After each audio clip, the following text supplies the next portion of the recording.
안녕하세요. 오늘 저희가 함께 살펴볼 글은요. 한 현직 치과 원장님이 직접 쓰신 글입니다. 아, 네. 이게 치과라는 공간이 참 익숙한데 사실은 되게 독특한 방식으로 운영된다는 점을 아주 날카롭게 보여주는 글이더라고요. 네, 맞아요. 이 글의 핵심은 그 치과 원장님이 대표잖아요. 조직의 대표인데 동시에 환자 입속을 직접 보는, 그러니까 최전선 실무자라는 거, 이 두 가지 역할을 한다는 점이죠. 그렇죠. CEO인데 실무자인 셈. 그래서는 이걸 뭐랄까, 대기업 회장이 직접 반도체 라인에서 현미경 보고 있는 거다. 이렇게 비유를 하더라고요. 와, 비유가 정말 확 와닿네요. 아니 그 좁디 좁은 구강 안에 막 집중하면서 동시에 치과 전체 경영이라는 큰 그림까지 봐야 하니까요. 네. 이게 근데 어떻게 가능할까요? 오늘 글은 시선의 권력이라는 개념으로 이 문제를 풀어보더라고요. 좀 흥미로웠어요. 아, 시선의 권력. 이게 기본적으로는 그런 거잖아요. 나는 상대를 보는데 상대는 나를 못 볼 때. 네, 그렇죠. 그럴 때 정보를 더 많이 가진 쪽, 즉 보는 쪽이 권력을 갖게 된다는 개념이죠. 뭐 그래서도 예를 들던데 감옥 간수랑 죄수, 아니면 사무실 부장님이랑 직원들. 아, 교실 선생님이랑 학생도 있고요. 맞아요. 그런 관계들. 보는 쪽이 아무래도 상황 파악이나 통제에 유리하다는 거죠. 보통은 그렇죠. 조직 위에 있는 사람이 아래를 이렇게 쫙 내려다보면서 정보를 장악하는 그런 그림인데 근데 치과에서는 이게 다르다는 건가요? 바로 그겁니다. 그게 이 글의 정말 재미있는 포인트인데 놀랍게도 치과에서는 그 조직의 제일 위에 있는 원장님이 오히려 이 시선의 권력에서는 불리한 위치에 놓일 수 있다는 거예요. 네. 원장님요? 왜죠? 왜냐하면 진료에 딱 집중하는 순간 원장님 시야는 그 환자 입속, 아주 좁은 영역에 딱 갇히게 되잖아요. 아, 그러네요. 입안만 보고 있으니까. 잠깐만요. 그럼 원장님이 제일 중요한 일을 하면서도 정작 주변 상황은 잘 모르게 되는 건가요? 약간? 좀 아이러니한데요? 그렇죠. 바로 그거예요. 반면에 그래서는 예를 들어 실장님 같은 관리자는 시야가 훨씬 넓다고 해요. 아, 관리자는 다르군요. 네.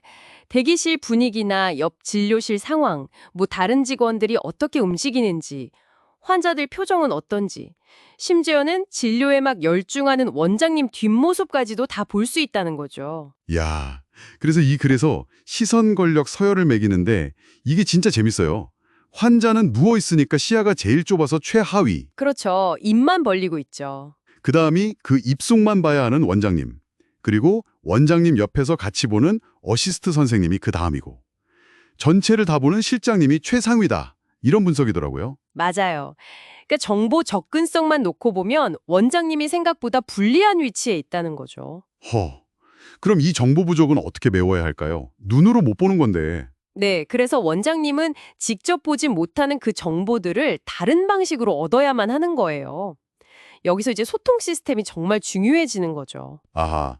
그래서 이 글에서 뭐 복명복창이니 디브리핑이니 예고보고니 하는 구체적인 소통 방법들을 그렇게 강조하는 거군요. 맞습니다.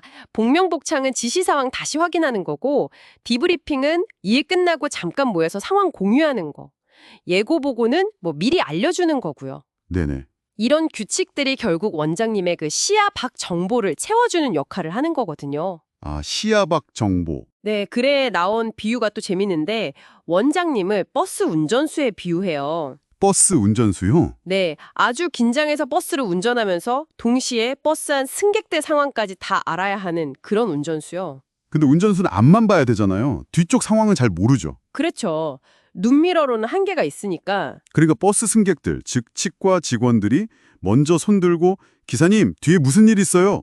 이렇게 알려줘야 한다는 거예요. 아, 원장님이 뭐 별일 없지 하고 묻기 전에 직원들이 먼저 이거 원장님이 아셔야 할 정보다 판단해서 딱 가공해서 적극적으로 알려주는 거. 그게 핵심이군요. 맞아요. 마치 눈이 좀 안 보이시는 분한테 옆에서 상황 설명해 주듯이 그렇게 해줘야 한다는 거죠. 와닿네요. 결국 원장님이 그 미세한 진료에 집중하면서도 조직 전체가 잘 돌아가려면 팀원들이 정말 능동적으로 그리고 체계적으로 정보를 공유하고 보고하는 게 필수적이란 결론입니다. 그 시선의 권력 빈틈을 시스템으로 메워야 하는 거죠. 네. 오늘은 한 치과 원장님의 글을 통해서 시선의 권력이라는 개념이 치과라는 좀 특수한 환경에서는 어떻게 다르게 작동하는지, 그리고 그 때문에 생기는 정보 격차를 메우려면 왜 그렇게 체계적인 소통이 중요한지에 대해 이야기 나눠봤습니다. 원장님이 환자에게 집중하는 그 귀한 시간 동안 나머지 팀원들이 얼마나 효과적으로 정보를 싹 모아서 전달하느냐가 어쩌면 치과 운영의 숨겨진 핵심일 수도 있겠네요. 네, 그럴 수 있죠. 자, 그럼 마지막으로 이 글을 들으신 여러분께 한번 여쭤보고 싶네요. 여러분의 치과에서는 정보가 잘 흐르고 있나요?